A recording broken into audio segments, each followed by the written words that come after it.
Assalamualaikum warahmatullahi wabarakatuh. Hello everyone. Welcome to this financial management learning session. My name is Yuruzal Effendi from the accounting study program. In this video, we will explore the fundamental concept of financial management, including its primary objective, the role of financial managers in key decision area such as investment, financing, and asset management. So understanding this essential concept will not only strengthen our knowledge of corporate finance but also help us make smarter, more effective financial decisions in everyday life. Let's begin our journey into the world of financial management and discover how this concept shapes strong and sustainable financial strategy. So let's discuss now. Oke, pada kesempatan kali ini yang dimana kita akan membahas sebuah konsep-konsep dalam sebuah manajemen keuangan. Nah, namun sebelum masuk ke dalam inti dari pembahasannya, yaitu pertama kita harus ketahui apa itu manajemen keuangan itu sendiri. Yang dimana manajemen keuangan adalah sebuah ilmu dan seni mengelola dana untuk mencapai tujuan dari organisasi seperti memaksimalkan nilai pemegang saham. Nah, fokusnya yaitu meliputi perencanaan, penganggaran, pengelolaan, dan pengendalian keuangan perusahaan. Oleh karena itu, hal ini sangat menjadi penting di mana ketika organisasi ingin mendapatkan kelangsungan dan juga pengembangan sebuah bisnisnya di tengah dinamika pasar yang terus berkembang, maka dia harus membuat atau memanage keuangannya dengan secara efektif dan juga dapat memaksimalkan sumber daya yang ada. Nah, kemudian masuk ke selanjutnya, yaitu terdapat tujuan utama dari manajemen keuangan sendiri, yang dimana pertama terdapat memaksimalkan nilai perusahaan, kemudian jaga arus kas dan likuiditas, serta mendukung pengambilan keputusan. Nah, hal ini menunjukkan bahwasanya pada pemaksimalan nilai perusahaan, manajemen keuangan dapat meningkatkan kekayaan pemegang saham dengan melalui keputusan keuangan yang strategis dan efisien. Oleh karena itu, manajemen keuangan harus diterapkan di dalam sebuah perusahaan. Kemudian jaga arus kas dan likuiditas, yang dimana dengan kita melakukan manajemen keuangan, kita dapat memastikan persediaan dana untuk operasional sehari-hari dan juga kebutuhan tak terduga dari kegiatan operasional yang memang dilakukan oleh perusahaan.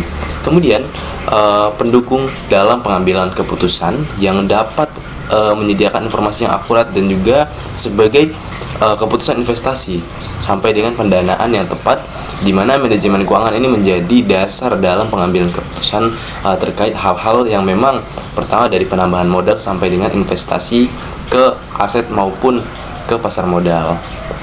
Kemudian selanjutnya itu terdapat ruang lingkup dari manajemen keuangan. Nah, yang dimana ruang lingkup ini terdiri dari pengelolaan modal kerja, keputusan investasi, keputusan pendanaan, pengelolaan risiko, dan juga biaya. Nah, di mana pengelolaan modal kerja ini juga menunjukkan bahwa pengoptimalan kas, piutang, dan persediaan, hal tersebut dapat menjaga likuiditas dan efisiensi operasional dari sebuah perusahaan. Kemudian selanjutnya terdapat keputusan investasi, yang dimana hal tersebut menunjukkan bahwa pemilihan proyek dan aset yang menjanjikan dapat mendapatkan atau mendatangkan keuntungan yang lebih maksimal dalam jangka panjang. Kemudian selanjutnya itu terdapat keputusan pendanaan yang menjadi penentu sumber dana terbaik atau utang di versuskan dengan ekuitas. Nah, hal tersebut juga bisa mendukung struktur modal yang optimal. Selanjutnya yaitu ada pengelolaan risiko dan biaya, yang dengan kita melakukan manajemen keuangan yang baik, kita dapat mengidentifikasi, mengukur, dan memitigasi risiko keuangan serta mengendalikan biaya operasional dari perusahaan kita. Kemudian masuk ke selanjutnya, yang dimana ada fungsi-fungsi dari manajemen keuangan. Tidak lain tidak bukan juga yang pertama pastinya perencanaan keuangan, kemudian ada penganggaran, pengelolaan dana, dan juga sampai dengan pengendalian keuangan di sebuah perusahaan. Jika dalam perencanaan keuangan itu mungkin secara garis besar kita bisa lihat dalam penyusunan anggarannya, kemudian ada proyeksi laporan keuangan sampai dengan rencana strategis jangka panjang. Kemudian pada penganggaran, kita dapat mengalokasikan dana secara efektif untuk berbagai departemen dan juga proyek-proyek dari sebuah perusahaan. Nah, dalam pengelolaan dana, kita dapat memastikan ketersediaan dan penggunaan dana secara efisien dan juga tepat sasaran sesuai dengan strategi dan tujuan perusahaan, agar di mana dalam pengelolaan dana tersebut bisa membantu dalam kegiatan operasional yang nantinya bisa membantu pencapaian dari tujuan perusahaan. Kemudian pengendalian keuangan juga terdapat bagaimana manajemen keuangan ini menjadi pemantau dari kinerja keuangan dari sebuah perusahaan, kemudian juga menganalisis varian sampai dengan mengambil tindakan korektif. Memang jika ada penurunan kinerja ataupun salah saji sampai dengan penyimpangan yang dilakukan. Kemudian prinsip-prinsip dasar dari manajemen keuangan yang dimana terdapat likuiditas, profitabilitas, efisiensi, dan risiko dan imbal hasil.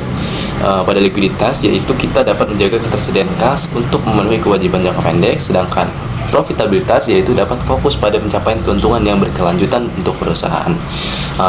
Kemudian pada efisiensi yaitu tidak jauh dari efisiensi anggaran yang dimana memanfaatkan sumber daya keuangan secara optimal untuk hasil yang lebih maksimal.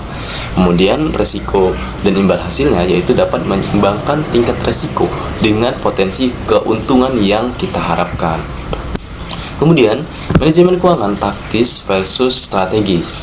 Apa sih perbedaannya? Nah, manajemen keuangan taktis tersebut fokus pada pengelolaan keuangan harian seperti manajemen arus kas, pembayaran rutin, dan juga penagihan piutang. Kemudian manajemen keuangan strategis juga melibatkan perencanaan jangka panjang yang memang seperti keputusan ekspansi, investasi besar sampai dengan struktur modal. Tujuannya pun berbeda.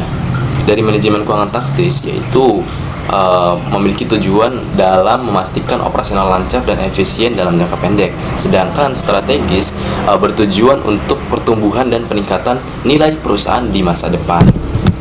Kemudian terdapat peran dalam manajer keuangan yang dimana manajer keuangan memiliki sebuah peran dan tanggung jawabnya yaitu dalam memanage keuangan sebuah perusahaan, yaitu dalam beberapa kategori, dalam beberapa aspek dari peran-peran dari manajer keuangan, yaitu seperti mengelola sumber daya, kemudian menyusun analisis laporan, membuat keputusan penting, sampai dengan menjaga hubungan antar perusahaan.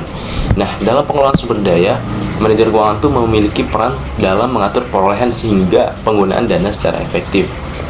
Kemudian beliau juga dapat menganalisis kinerja keuangan untuk pengambilan keputusan sampai dengan mengambil keputusan investasi dan pendanaan yang tepat waktu sesuai dengan kondisi dari perusahaan, apakah cocok atau tidaknya untuk bisa dilakukan investasi. Kemudian menjaga hubungan yang memang melakukan interaksi dengan investor sampai dengan pemangku kepentingan yang dimana akan menciptakan sebuah peluang, baik peluang investasi ataupun kerjasama.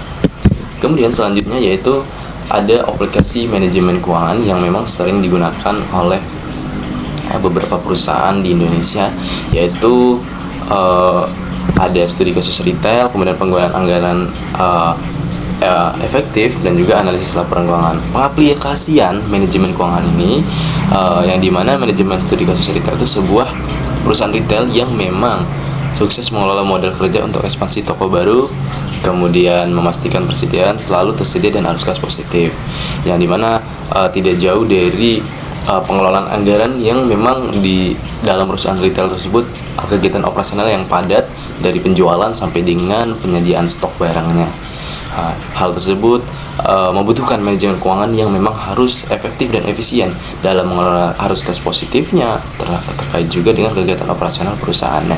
Nah, penggunaan anggaran efektif yaitu seperti perusahaan yang menggunakan anggaran ketat untuk mengontrol biaya operasional, mengidentifikasi area pemborosan sehingga dapat meningkatkan efisiensi dari anggaran yang digunakan juga. Kemudian ada analisis dalam laporan keuangan yang memang sebagai tindakan bagaimana kita dapat membantu manajemen dalam membuat keputusan strategis tentang investasi, diversifikasi produk, sampai dengan pasar baru. Selanjutnya, kita sudah sampai di penghujung materi, yaitu kesimpulan, yang dimana dapat kita simpulkan, sebuah dari manajemen keuangan itu sendiri adalah kunci keberhasilan bagi setiap bisnis dan organisasi, karena sebuah perusahaan perlu manajemen keuangan yang efektif dan efisien agar bisa mendukung pertama mungkin pencapaian tujuan perusahaan sampai dengan peningkatan kinerja dari perusahaan. Kemudian kita dapat memahami konsep dasar untuk pengelolaan keuangan yang efektif dan berkelanjutan, kemudian menerapkan prinsip dan fungsi manajemen keuangan dalam praktik sehari-hari untuk pertumbuhan yang stabil, dan mulai juga melakukan perencanaan yang matang dan pengendalian yang disiplin untuk mencapai tujuan finansial dari sebuah perusahaan kita. Maybe enough is me presentation. I would like to thank you for everyone. Thank you for watching in this video. Thank you guys. Wassalamualaikum warahmatullahi wabarakatuh.